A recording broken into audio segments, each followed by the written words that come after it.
Chris. At ako si Mikari. Ako naman si Julio. Ako naman si Larry. Ako naman si Jeremiah. Ako naman si Benjo. Ngayon, pag-uusapan natin tungkol sa kalayan ng mga bansa, Cold War, non-alignment, at ang neocolonialism. Tara na, simulan na natin.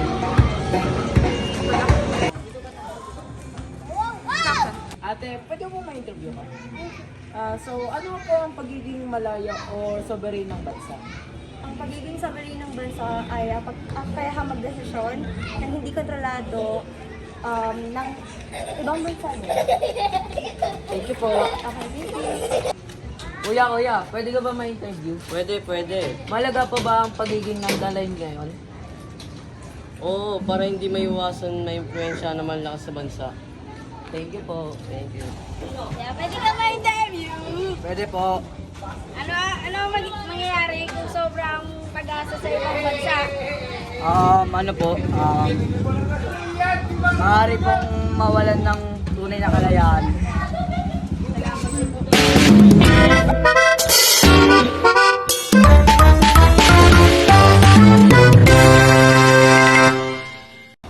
Kami ang pangalawang mag-i-interview. Ako nga pala si Shikay Nahera E. Protasio. At ako nga pala si Reggie Dicto, ang Bibian.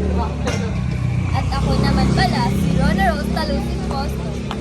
Halina at simulan natin. Pwede po ba kayo may-interview? Pwede naman. May neocolonialism pa po ba ngayon? Oo, para sa ekonomiya to. Thank you po.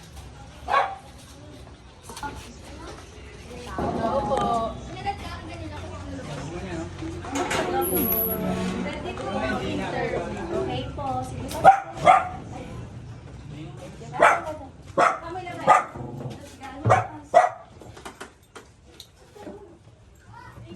Saan ba yung pang-interview?